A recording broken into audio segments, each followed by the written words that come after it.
तो welcome back. तो ये वीडियो का सेकंड पार्ट है जावा ICSE क्लास 10 स्टूडेंट के लिए एरे चैप्टर का। ठीक है, तो हमने वैसे एरे में बहुत कुछ कवर कर रखा है पार्ट 1 में। अगर आपने नहीं देखा है तो उसे देख लेना। तो अब इस पार्ट में हम देखेंगे टाइप्स ऑफ एरे। लेकिन जो मेन टाइप्स होते हैं एरे के, मतलब एरे की क्या क्या कैटेगरी है, तो वो होती है 3।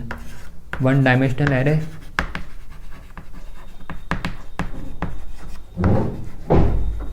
एरे एक तो 1 डायमेंशनल हो सकता है जिसे हम बोलते हैं 1D। एरे 2 डायमेंशनल हो सकता है,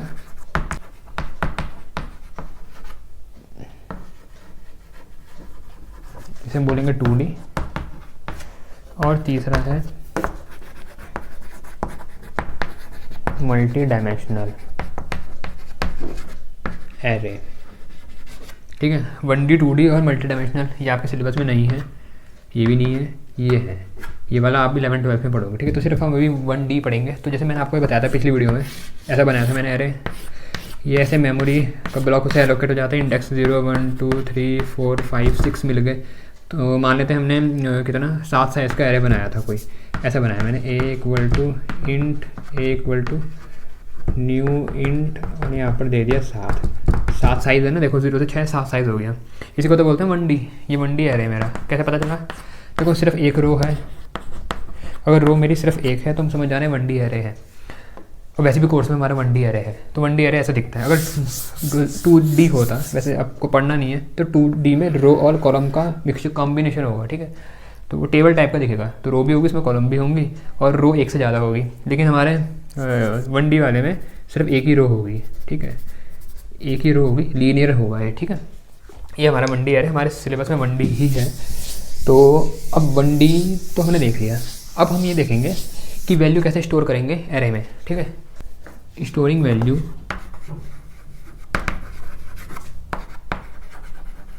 ये बहुत इंपॉर्टेंट है इन 1D एरे।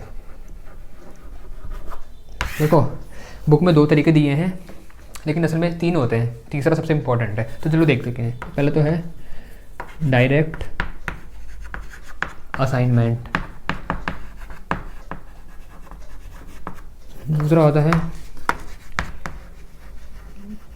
एरे इनिशियलाइजर, और तीसरा होता है, ये तीसरा है इम्पॉर्टेंट। ये 2 तो दिए हैं बुक में, लेकिन सबसे ज़्यादा जब हम प्रोग्रामिंग करेंगे तीसरे का यूज़ करेंगे। इसे बोलते हैं थ्रू यूज़र इनपुट। एरे में वैल्यू स्टोर करेंगे, या बाय यूज़र कह लो। ये मतलब ये कोई पॉइंट नहीं है, ये मैं बता रहा हूँ आपको। ये वाले प्रोग्राम अभी क्योंकि हमने करने, तो वैसे तो 2 ही रखे थे ये तो, लेकिन जब आप प्रोग्रामिंग करोगे इसकी, या प्रोग्राम बनाओगे या क्वेश्चन आएंगे, तो ये वाले आएंगे जिसमें आपको खुद वैल्यू देनी पड़ेंगी एरे में ज़्यादातर। ठीक है, तो इसलिए हम इनको भी देखेंगे। तो वैसे तो ये 2 हैं, लेकिन असल में पढ़ेंगे तो तीसरा भी हमें पढ़ना पड़ेगा। तो इसलिए मैंने तीनों एक ही बार में बता दिया आपको कि 3 तरीके से हम करेंगे, डायरेक्ट असाइनमेंट, एरे इनिशियलाइजर और बाय यूज़र। देखो डायरेक्ट असाइनमेंट की बात करते हैं पहले। तो अभी हम देखेंगे डायरेक्ट असाइनमेंट। तो कैसे वैल्यू करेंगे, इसमें डालेंगे डायरेक्ट असाइनमेंट से। सीधा नाम में लिखा डायरेक्ट असाइनमेंट, सीधा वैल्यू असाइन कर दो। तो कैसे, देखो मैंने एक एरे बनाया, फॉर एग्जांपल इंट ARR, ये एरे हो गया, = न्यू इंट 5। अब साथ साथ देखते रहना, जैसे ये बना तो इसका फिगर बना लिया करो अपने भी याद रखने के लिए, कि जैसी मैंने लाइन चलाई वैसी एक मेमोरी में जगह मिल जाएगी। कितने साइज़ की? 5 साइज़ की। ठीक है, तो 1 2 3 5, और इंडेक्स कहाँ से शुरू होगा? 0 से 4 तक। याद रखना, जो भी साइज़ लिखते हो इंडेक्स उससे 1 कम होता है, क्योंकि 0 से स्टार्ट होता है। 0 से 4 तक हो गए 5। अब मैंने देखो डायरेक्ट असाइनमेंट ये होता है, मैंने लिख दिया ARR का 1 = 10। तो जैसे मैं लिखूंगा लाइन, ARR के 1 इंडेक्स में 10 आ जाएगी वैल्यू। ठीक है, इसी को तो बोलते हैं हम डायरेक्ट असाइनमेंट। ठीक है, अब यहाँ कमेंट करके लिखना चाहो तो देख लो, ये है हमारा डायरेक्ट असाइनमेंट। ठीक है, देखो मैंने करा यहाँ पर, मैंने डायरेक्टली 10 को स्टोर कर दिया एरे के पहले इंडेक्स में। तो एरे के पहले इंडेक्स में चला गया 10। ऐसे अगर मैं चाहूँ एरे के बाकी इंडेक्स में भी वैल्यू डाल सकता हूँ। तीसरे चौथे किसी तीसरे में मान लो मैंने 15 डाल दी, तो इसका पॉसिबल है। ठीक है, इसको हम बोलते हैं डायरेक्ट असाइनमेंट। ठीक है, यहाँ तक क्लियर है। अगर था हमारा अगला जो था वो है एरे इनिशियलाइजर। इसको देखते हैं।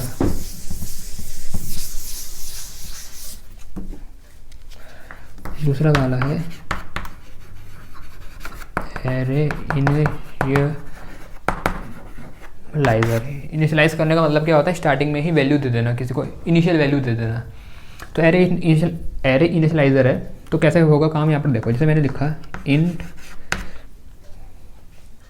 कोई एरे का नाम ले लेता हूँ, ए ले लिया इस बार, ए इक्वल टू, अब आएंगे करली ब्रैकेट, देखो अब क्या हो रहा है मैं बताता हूँ आपको। 1 2 मैंने लिखा 3 4 5, ठीक है, और लगाया सेमीकोलन। अब देखो यहाँ एरे को हमने इनिशियलाइज करा, मतलब एरे बनाते वक्त ही वैल्यू दे दी, जबकि पिछली बार क्या कर रहे थे, हम ऐसे लिख रहे थे ना। जैसे मान लो जब पिछली बार अगर मैं कर रहा होता तो मैं ऐसे लिखता int A equal to new int, मैंने लिख दिया 5। तो इसमें क्या होता है, 5 वो मेमोरी 5 ब्लॉक वो घेर लेता है, सब ज़ीरो से भर जाते हैं, लेकिन उनमें वैल्यू हम बाद में देते हैं। जैसे भी मैंने ऊपर डायरेक्ट असाइनमेंट दिखाया था, तो हमने वैल्यू दी ना उन्हें, और पहले से ऑटोमेटिकली सब में ज़ीरो होगी। लेकिन यहाँ पर क्या हो रहा है, जैसे ये बनेगा, जैसे ये हमारा एरे बना इंट ए इक्वल टू 1 2 3 4 5, तो इसको ऑटोमेटिकली 5 ब्लॉक असाइन हो जाएंगे, 1 2 3 4 5, और हर एक में ऐसे वैल्यू आ जाएगी ऑर्डर वाइज। पहले की पहली है, दूसरे की दूसरी, तीसरे की तीसरी, चौथे की चौथी, और पाँचवें की पाँचवीं, ठीक है। अब देखो यहाँ पर एक चीज़ आपने ध्यान दी होगी, मैंने यहाँ पर साइज़ नहीं बताया, मैंने ये नहीं बोला वो ब्रैकेट के अंदर जैसे लिखते हैं कि भाई इसका साइज़ 5 है या कितना है, वो न्यू इंट करके लिखते हैं जब हम, जैसे और हम लिखते हैं ए इक्वल टू न्यू इंट, तो हमने ऐसा नहीं करा, हमने तो सीधे दे दी। तो एरे इनिशियलाइजर में यही फ़ायदा है कि जब आप वैल्यू इनिशियलाइज करते हो स्टार्टिंग में ही एरे में, तो उसे पता चल जाता है कि साइज़ क्या है, 1 2 3 4 5, तो उसका साइज़ उसे पता चलेगा कि भैया ये तो 5 साइज़ की है, तो सीधा उसने वैल्यू डाल दी और 5 ब्लॉक ऑटोमेटिकली एलोकेट हो गए। तो ये होता है हमारा एरे इनिशियलाइजर, ठीक है। अगर हम यहाँ पर चाहें वैल्यू को एक्सेस करना, तो हम यहाँ पर इंडेक्स की मदद से भी कर सकते हैं। मैं अगर A1 लिखूँ, तो ए में 1 में जो वैल्यू है 2 वो मिल जाएगी मुझे। अगर मैं ऐसे लिखूँ system dot out dot println A1, तो बताओ A1 क्या होगा, जो 1 इंडेक्स पे है, 1 इंडेक्स पे क्या है 2 है, तो यहाँ पर मेरा को 2 प्रिंट हो जाएगा स्क्रीन में, ठीक है। ये हो गया एरे इनिशियलाइजर। और इसमें अगर आप चाहो तो आप इसमें लूप की मदद से सारी वैल्यू भी प्रिंट करा सकते हो। कैसे कराओगे देखो ज़रा, इसको ज़रा थोड़ी देर के लिए मिटा देते हैं। मैंने लूप लिखा है यहाँ पर, फॉर इंट आई, मुझे बताओ, चलो यहाँ देखो इसका इंडेक्स कहाँ से शुरू होता है, 2 3 5 0 1 2 3 4 और एक और 5, 0 से शुरू होता है ना, तो हमारा लूप भी वहीं से शुरू होगा। तो for int I equal to 0, I less than, अब एंड आखिरी इंडेक्स क्या है मेरा 5, तो या तो लेस देन 6 लिख लो, लेस देन 6 मतलब 5 तक चलेगा, या आई लेस देन इक्वल टू 5 लिख लो, उसका मतलब भी वही है 5 तक चलेगा, ठीक है। तो दोनों ठीक है। और यहाँ पर क्या करेंगे, आई प्लस प्लस, क्योंकि आई की वैल्यू 1 थी, 0 थी, 0 से 1 फिर 2 3 4 5 बढ़ेगी, तो इसलिए हमने यहाँ लिखा है आई प्लस प्लस, ठीक है। ये लूप जब चलेगा तो हम चाहते हैं कि इसी में जो वैल्यू है वो प्रिंट हो जाए। तो अच्छा मेरी इंडेक्स ये है, अच्छा इंडेक्स में वैल्यू क्या है, देखो पहले इंडेक्स 0 है तो पहले की वैल्यू क्या है 1, दूसरा इंडेक्स 1 है लेकिन वैल्यू क्या है 2, तीसरे जो मेरा दूसरा इंडेक्स है उसकी वैल्यू क्या है 3, तीसरे इंडेक्स की वैल्यू है 4, और चौथे इंडेक्स की वैल्यू है मेरी 5। अच्छा यहाँ पर 5 नहीं है, तो यहाँ पर 4 ही हमारे इंडेक्स हैं टोटल, तो यहाँ पर लेस देन 5 करेंगे, 0 से 4 तक चलाना है, ठीक है, लेस देन 5। तो अब देखो यहाँ पर मैं चाहता हूँ मेरे को हर एक की वैल्यू प्रिंट करके देते, तो कैसे प्रिंट करेंगे, अभी तो हमने देख लिया स्टोरिंग, या अभी हम देख रहे थे स्टोरिंग द वैल्यूज़, ठीक है। ये एरे इनिशियलाइजर में हमने वैल्यू स्टोर करी, डायरेक्ट असाइनमेंट में स्टोर करी, लेकिन मैं आपको यहाँ पर रिट्रीविंग द वैल्यू या प्रिंटिंग द वैल्यू भी बता रहा हूँ, ठीक है, इसी के साथ। तो वैसे यहाँ तक हमारा काम हो चुका है, लेकिन आपको आगे का आना चाहिए क्योंकि आगे का हमने आगे पढ़ना है। तो यहाँ पर देख लेते हैं इसे फिलहाल। अगर मेरे को इसकी वैल्यू प्रिंट करानी है तो देखो मैंने फॉर लूप लिखा, मैं प्रिंट कराऊंगा तो ऐसे लिखूँगा system dot out dot print L N. अब मेरे को वैल्यू किसकी प्रिंट करानी है, इसकी इसकी इसकी इसकी इसकी, एक बारी में नहीं होती, एक एक करके होगी प्रिंट, पहले ये होगा फिर ये होगा फिर ये होगा फिर ये होगा फिर ये होगा। लेकिन इनको एक्सेस कैसे करें, इनको एक्सेस करने का तरीका ये है, इनका इंडेक्स, तो पहले इंडेक्स क्या है 0 1 2 3 4, ठीक है। अब यहाँ देखो ध्यान देना, जो इंडेक्स की वैल्यू है वही मेरी आई की वैल्यू हो रही ना, पहले आई की वैल्यू 0 है, इंडेक्स भी 0 था, अगली बार आई की वैल्यू 1 होगी तो इंडेक्स भी मेरा 1 है। तो मैं ऐसे लिख सकता हूँ ना, system dot out dot print L N की वैल्यू प्रिंट करो किसकी, एरे की। अब अंदर बताओ क्या लिखूँगा, ए की किसकी वैल्यू प्रिंट करो, 0 लिखूँगा तो खाली 0 की करेगा, 1 लिखूँगा तो खाली 1 की करेगा। मैं चाहता हूँ कि हर एक की प्रिंट करे। तो अगर देखो मैं यहाँ आई लिखता हूँ तो बड़े ध्यान से देखना ज़रा, ये लूप बंद हो गया। मैंने लिखा system dot out dot print Elon a का आई। तो एक बार जब लूप चलेगा यहाँ पर आई की वैल्यू क्या आएगी, यहाँ पर जब एक बार मैंने लूप चला तो आई की वैल्यू देखो, स्टार्टिंग वैल्यू क्या है 0, तो आई की वैल्यू मैं टेबल बना देता हूँ, ठीक है। आई की वैल्यू होगी 0। जब आई की वैल्यू 0 होगी, ये कंडीशन चेक होगी कि आई 5 से छोटा है, तो आई मतलब 0 5 से छोटा है, हाँ है, तो ये लाइन चलेगी। ये कंडीशन, ये जो हमारा स्टेटमेंट है चला, system dot out dot print Elon a का आई, मतलब ए की आई, इसका मतलब होता है ए का आई का, यहाँ पर फिलहाल मतलब क्या बना, ए का अभी आई के 0 मतलब ए का आई, तो system dot out dot print L N print कर दो ए का 0, और ए का 0 क्या है 1, तो यहाँ प्रिंट हो जाएगा मेरा क्या 1, ठीक है। जब आई होगा 0 तो वैल्यू क्या प्रिंट होगी 1। ऐसी अगली बार आई की वैल्यू फिर 1 से बढ़ जाएगी, आई प्लस प्लस हो गया तो कितनी हो जाएगी 1। आई की वैल्यू 0 थी ना स्टार्टिंग में, अब 1 हो जाएगी। तो चेक होगी कंडीशन, क्या 1 5 से छोटा होता है, हाँ कि ना होता है। तो फिर से स्टेटमेंट चलेगा system dot out dot print Elon a का आई। अब ए का आई मतलब ए का आई कितना है 1, ए का 1 प्रिंट कर दो, तो ए का 1 कितना है 2। तो अगली बार फिर जब आई था 1 तो वैल्यू 2 प्रिंट हो जाएगी, मतलब हमें दिख रहा है जैसे इंडेक्स जो आ रहा है उसकी वैल्यू प्रिंट होते जा रही है, ठीक है। ऐसे अगली बार स्टेटमेंट चलेगा, जब आई की वैल्यू एक बार फिर से प्लस होगी तो 3 बन जाएगी, 2 बन जाएगी। जब 2 क्या 5 से छोटा होता है, तो हाँ छोटा होता है, तो ये हमारा स्टेटमेंट एग्जीक्यूट होगा और ए अंदर आ जाएगा यहाँ 2, ए का 2 प्रिंट हो जाएगा। ए का 2 क्या है हमारा, ए का 2 क्या है 3, तो 3 प्रिंट हो जाएगा। ऐसे अगली बार यहाँ पर आएगा ए का 3, कंडीशन चेक होगी क्योंकि यहाँ पर 3 छोटा होता है 5 से, तो हाँ ट्रू है, तो यहाँ पर 3 आ जाएगा। 3 जैसे ही आएगा ए का 3 प्रिंट होगा तो वो क्या है 4, ठीक है। तो 0 1 2 3, अब आखिरी में जब आई की वैल्यू हुई 4, तो 4 भी छोटा होता है 5 से, तो फिर से चलेगा ए का 4 आया अंदर और प्रिंट हो जाएगी वैल्यू क्या 5। अब बताओ अगली बार फिर से आई की वैल्यू बढ़ेगी क्योंकि उसे नहीं पता अभी रुकना है, आई की वैल्यू बढ़ी, आई की वैल्यू हुई 5, फिर कंडीशन चेक होगी क्या 5 से छोटा होता है, तो ये फॉल्स है, तो ये कंडीशन नहीं चलेगी और हमारा एरे प्रिंट हो जाएगा। फिर ये स्टेटमेंट नहीं चलेगा क्योंकि हमारी कंडीशन फॉलो हो चुकी है और ये इसके बाहर आ जाएगा और हमारा एरे भी पूरा प्रिंट हो चुका है, ठीक है। तो इस तरीके से हम अपना एरे भी प्रिंट करा सकते हैं। ये हमने प्रिंटिंग एरे एलिमेंट भी देख लिया यहाँ पर, ये तो हो गया। अब एक और चीज़ है जो सबसे मेन है,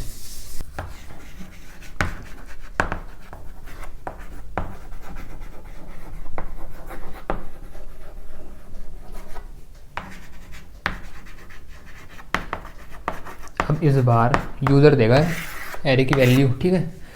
getting values of array as user input, user के इनपुट के थ्रू हम लेंगे अपने एरे की वैल्यू। तो कैसे करेंगे वो देखते हैं।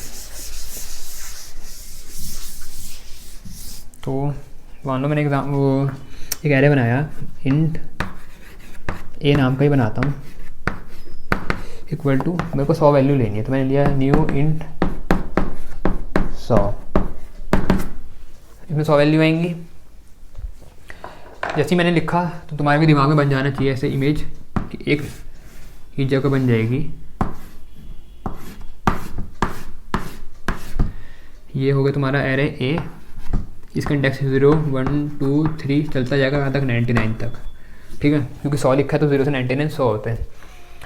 अब मुझे इनमें वैल्यू यूज़र से लेनी है। फिलहाल तो इन सब में 0 बना होगा क्योंकि हमें पता है ऑटोमेटिकली जावा क्या कर देता है, कंपाइलर से 0 दे देता है जब हम न्यू कीवर्ड का यूज़ करते हैं। तो अब मैं यहाँ पर चाहता हूँ यूज़र से वैल्यू इन सबको रिप्लेस करवाना, यूज़र से लेना। तो मैं कैसे, देखो लूप लिखूँगा यहाँ पर क्योंकि 100 बार तो लिखेंगे है नहीं इस एक ही चीज़ को, लूप का यूज़ करेंगे। तो कैसे, देखो फॉर लूप लिखूँगा मैं, for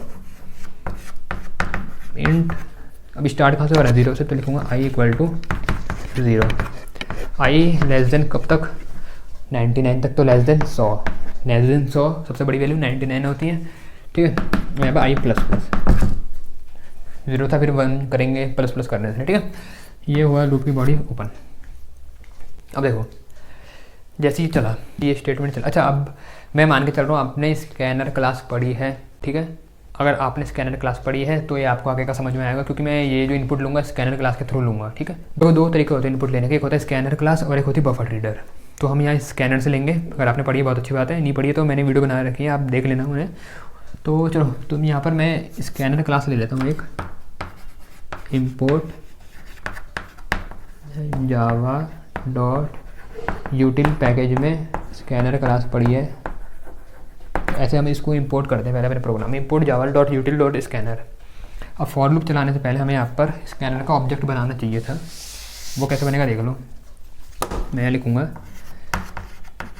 scanner S equal to new scanner, फिर ये ब्रैकेट में इसी के आगे आएगा सिस्टम डॉट इन।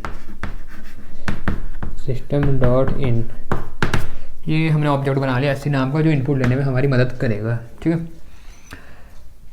अब ये 2 तो लाइन हो गई। ठीक है, अब मेरे को इनपुट लेना है तो फॉर लूप बनाते हैं। अब बनाएंगे फॉर लूप फॉर, वो यहाँ पर जो था हमारा एरे वो था 0 से लेकर के 0, 1, 2 और 99 तक था, उसका इंडेक्स ए नाम का एरे है हमारा। तो मैंने लिखा for int I equal to, क्या लेंगे हम स्टार्टिंग इससे और ये 0 से, तो 0 लिया, आई लेस देन 99 तक है तो लेस देन 100 लेंगे। तो सबसे बड़ी वैल्यू क्या होती है 100 से जो छोटी हो, 99 मतलब 99 तक चलेगा। ठीक है ना, तो यहाँ लिख दिया मैंने आई प्लस प्लस। ठीक है, ये हो गया। अब इसकी बॉडी ओपन करी। अब मुझे क्या करना है, यूज़र से वैल्यू लेनी है और इन 100 के 100 डब्बे भरने। अब वो कैसे करेंगे देखो, यूज़र से वैल्यू लेने के लिए हमने ये बना रखा है SC नाम का एक ऑब्जेक्ट। तो वैल्यू लेते हैं हम कैसे हैं, हम लिखते हैं SC डॉट नेक्स्ट इंट, ये चिपका करके लिखा हुआ पूरा। इंट का आई कैपिटल है, नेक्स्ट का एन छोटा है, SC स्मॉल में है। ये इंटीजर वैल्यू लेने के लिए, तो मुझे इंटीजर वैल्यू डालनी है, किस में डालनी है ये, और मुझे ये बताओ ये वैल्यू डालनी किस में, इक्वल टू, ये वैल्यू आ तो जाएगी इससे, लेकिन जाएगी कहाँ, इससे हमारा क्या होता है यूज़र कीबोर्ड से इनपुट देगा लेकिन डालें कहाँ पर बताओ। मुझे ये पहली वैल्यू कहाँ पर डालनी है, एरे के पहले इंडेक्स में, ए के 0 में डालनी है। ठीक है, तो जब पहली बार लूप चलेगा तो बताओ 0 मेरे को कौन दे रहा है यहाँ पर, 0 कौन है, 0 कौन है, तो मेरे को ए के आई में डालनी है वैल्यू। समझ में आया, ए के आई में क्यों डालनी है, क्योंकि मेरे को डालनी तो ए के 0 में थी, लेकिन अभी 0 वैल्यू आई की है। ठीक है, तो ये ऐसा हुआ स्टेटमेंट हमारा, ए का i equal to SC dot next int. ठीक है, अब सुनो, इसको ज़रा बंद कर लेता हूँ यहाँ। ये अभी चला तो ए के 0 में यहाँ पर यूज़र ने मानो कुछ भी डाला कीबोर्ड से 55 डाल दिया, तो ए के 0 में आ जाएगी 55 वैल्यू, यहाँ पर आ जाएगा 55। अब ऐसे ही ये लूप दोबारा चलेगा, आई प्लस प्लस हुआ, आई की वैल्यू हुई 2 ही, आई की वैल्यू हुई 2, तो यहाँ चेक होगा क्या 2 लेस देन है 100, हाँ है।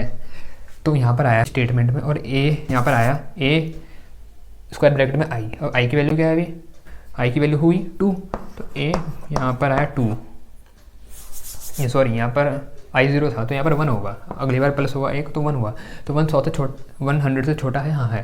तो यहाँ पर आया ए स्क्वायर ब्रैकेट में आई मतलब ए स्क्वायर ब्रैकेट में 1। अब इसमें फिर से यूज़र क्या वैल्यू देगा, यूज़र ने मान लो वैल्यू दी 86, तो इसमें वैल्यू असाइन हो जाएगी 86। ठीक है, और सीधा वो वैल्यू यहाँ चली जाएगी 86, तो आपको दिख रहा है। और ये कब तक चलेगा, जब हमारी वैल्यू आखिरी में 99 हो जाएगी, 99 तक चलेगा। उसके बाद क्योंकि 100 तो 100 से छोटा होता नहीं, तो वो तब फेल हो जाएगा, 99 तक चलेगा, और 99 तक वैल्यू जो भी डालता रहेगा यूज़र कीबोर्ड से डालता रहेगा। तो यहाँ पर आपको दिख रहा है हम जो भी यूज़र से ले रहे हैं, मतलब जो भी हम वैल्यू डाल रहे हैं वो हम यूज़र से इनपुट ले रहे हैं। तो मैंने ये देखा कि कैसे हम यूज़र से भी इनपुट लेकर के वैल्यू को स्टोर कर सकते हैं। ठीक है, storing the value by taking input from user. ठीक है, तो मैंने ये भी देख लिया कि कैसे हम यूज़र से इनपुट लेकर के वैल्यू यहाँ डालेंगे। अच्छा, इसके बाद मान लो मुझे वैल्यू प्रिंट करानी है, तो ठीक है, एक ही प्रोग्राम बनाता हूँ आपको कि taking value from user and displaying the value. तो देखते हैं कैसे बनेगा। ठीक है,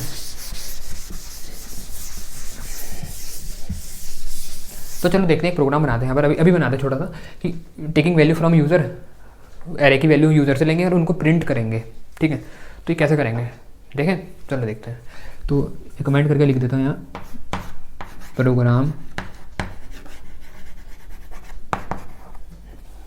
programme to take values of array from user and then display them, print them, ठीक है। तो अभी हमने लेना तो देख लिया, वैल्यू कैसे लेंगे, उसको फिर प्रिंट करना भी देखते हैं, ठीक है। तो ये है हमारा program to take values of array from user and then print them. तो मैं इसको मिटा देता हूँ ताकि हमें स्पेस मिल जाए प्रोग्राम लिखने का, ठीक है। प्रोग्राम बनाएंगे यूज़र से वैल्यू लेने का और उनको प्रिंट करने का। कैसे बनाएंगे देखते हैं। देखो पहले तो मैंने लिख दिया क्लास, टेस्ट नाम की क्लास बना दी, ये हो गया आपका कर्ली ब्रैकेट ओपन। फिर क्या लिखते हैं, पब्लिक स्टैटिक वॉइड मेन, इसके बाद स्ट्रिंग आर्ग्स लिखो चाहे ए लिखो, कोई फ़र्क नहीं पड़ता, उसका कोई नाम कुछ भी रख लो, ये हो गया, ठीक है। तो public static void main string args या ए या कुछ भी। अब क्या बनाए, याद रखना यहाँ पर हमें इंपोर्ट भी करना पड़ेगा स्कैनर के लिए, package import Java dot यूटिल dot scanner, ठीक है। तो जावा डॉट यूटिल डॉट स्कैनर को हमने इंपोर्ट करा, या ऊपर import Java dot यूटिल dot scanner लिखा है, ठीक है। उसके बाद सेमीकोलन, ये हो गया। तो पब्लिक स्टैटिक वर्ड में स्ट्रिंग है, ये तो हमने बना दिया अपना एक मेन मेथड। अब उसके बाद स्कैनर का ऑब्जेक्ट बनेगा, तो लिखेंगे scanner SC equal to new scanner, फिर उसके बाद यहाँ पर आएगा सिस्टम डॉट इन, ये हो गया हमारा स्कैनर का ऑब्जेक्ट। अब मुझे क्या करना है, यूज़र से इनपुट लेना है, तो पहले एरे बना ले, इनपुट तो तब लेंगे। एरे कैसे बनेगा, int A equal to new int 100 space का ए, 100 बहुत ज़्यादा हो जाएगा, 10 ले लेते हैं, 10 बढ़िया। वैल्यू लें, अब वैल्यू कैसे लेंगे, फॉर लूप लगाऊंगा यहाँ, फॉर इंट, जैसे ये लाइन हमने लिखी होगी आपके दिमाग में बन जानी चाहिए इमेज ऐसे कुछ एरे की। 0 से शुरू होगा, 1 2 3, कहाँ तक चलता जाएगा, 10 9 तक, 0 से 9 तक, क्योंकि 10 होते हैं टोटल, ठीक है ना। आखिरी इंडेक्स क्या होगा, एक इससे कम, तो 10 है तो 9 होगा, ठीक है। तो ये हो गया। तो for int I equal to 0, क्योंकि स्टार्टिंग 0 से हो रही है, चलना कहाँ तक है, आई लेस देन 9 तक जाना है, तो लेस देन 10 लिख देता हूँ, और आई प्लस प्लस, ये हो गया। फॉर लूप की बॉडी बनाई, वैल्यू लेंगे यूज़र से, तो कैसे लेंगे, क्या लिखूँगा मैं यहाँ मैं लिखूँगा एरे के इंडेक्स बारी बारी से इसमें आई में आ रहे हैं, तो ए के आई में वैल्यू डाल लो user SC dot next int, और वो वैल्यू भी इंटीजर होनी चाहिए, ठीक है। तो ये लाइन बारी बारी क्या लेगा, लाइन एक एक करके वैल्यू यूज़र इस लाइन में इनपुट देगा एरे की, ठीक है। ये तो हो गया, एरे भर गया हमारा इस लाइन में, ये तो मैंने आपको बता दिया। अब इसके बाद मैं चाहता हूँ प्रिंट भी करवाना, तो प्रिंट कैसे करवाएंगे वो देखते हैं। फिर से लूप लगाऊंगा यहाँ पर, फॉर उतना ही चलेगा, वो लूप भी सेम होगा, आई इक्वल टू 0 या जे ले लो, फ़र्क नहीं पड़ता, आई लेस देन वही 10, आई प्लस प्लस, छोटा सा अंतर होगा इस लूप में, देखो क्या अंतर है। यहाँ पर हम वैल्यू ले रहे थे, यहाँ पर वैल्यू उससे वो हमको देगा, यहाँ पर वैल्यू उसको दे रहे थे, वो अपने अंदर रख रहा था, यहाँ से वैल्यू हमें देगा, हम उसको प्रिंट कराएंगे। तो कैसे करेंगे वो देखते हैं। तो मैंने लिखा यहाँ, अब देखो प्रिंट कराते वक्त हम system dot out dot print L N का यूज़ करते हैं, तो मैं लिखूँगा system dot out dot print L N, print कराओ, प्रिंट क्या कराना है, ए प्रिंट कराना है, ए के बारी बारी से इंडेक्स, और वो वैल्यू किस में आ रही है, आई में, ऐसा लिखूँगा, ठीक है। यहाँ पर अंतर देख लो, और ये कर दे लूप बंद। इसमें हम ले रहे हैं इनपुट, ये पोर्शन हमारा यहाँ से बहुत इंपॉर्टेंट है भाई, ध्यान रखना है, इनपुट लेने का है और ये आउटपुट देने का है, प्रिंट कराने का है, ये दो बहुत इंपॉर्टेंट है। 11th 12th में भी इतने क्वेश्चन आते हैं जिसमें सिर्फ ये करना होता है, आपको बोलेगा मैट्रिक्स बनाओ, अभी तो देखेंगे हम, मतलब आपको ये 2 लूप तो हर जगह लगाने हैं, ये तो आप मतलब इसकी तो खूब प्रैक्टिस करनी चाहिए आपको, ठीक है ना, अगर आप ICSE के स्टूडेंट हैं, ठीक है। तो देखो हुआ क्या, जब मैंने लूप चलाया तो बारी बारी से एक बार यहाँ पर आया होगा A का 0, उसकी वैल्यू देगा यूज़र, इस लाइन का मतलब होता है यूज़र कीबोर्ड से देगा इनपुट इंटीजर। अगली बार आई की वैल्यू बढ़ेगी, हुई A1, ये चलता जाएगा जब तक इसकी वैल्यू A99 नहीं हो जाएगी। तो बारी बारी यूज़र 99 नहीं, फिलहाल 9 है अभी, और बारी बारी यूज़र इनको वैल्यू देता रहेगा। ये तो यहाँ पर हुआ, जब ऐसा हुआ तो इनमें वैल्यू आ गई जो यूज़र ने दी, वो सब इनमें भरी हुई है। जो भी उसने वैल्यू दी, मान लो 20, 15, 16, 18 कुछ भी दिया, तो वो सब वैल्यू इनमें आके भर गई। अब वो मेरे को प्रिंट करानी है, तो मैंने फिर से लूप चलाया इस बार, लेकिन मैं डालूंगा नहीं, इस बार प्रिंट करानी है तो system.out.println का यूज़ किया, क्योंकि प्रिंट करानी है। प्रिंट करानी किसकी? एरे की। कहाँ से? 0 से लेकर के 9 तक। तो लिखा एरे का आई, और आई में बारी बारी वही वैल्यू आ रही है 0। तो पहली बार में आएगा प्रिंट करा दो भाई ए का 0, ठीक है। अगली बार आई की वैल्यू 1 से बड़ी तो प्रिंट करा दो ए का 1, अगली बार ए का 2, चलता जाएगा ए के 9 तक, और सारी वैल्यू यहाँ बारी बारी क्या हो जाएंगी प्रिंट, ठीक है। बात समझ में आ रही? तो इस तरीके से हम एरे में इनपुट भी ले सकते हैं और इसको प्रिंट भी कर सकते हैं, ठीक है। तो इस वीडियो में इतना ही, अपनी क्लास मेन और ये कर दिया, क्लास भी बंद। तो इस वीडियो में इतना ही, नेक्स्ट वीडियो में मिलते हैं, कुछ और पढ़ेंगे एरे के बारे में और चैप्टर कवर करेंगे ICSE क्लास 10 के, ठीक है। Thanks for watching my video.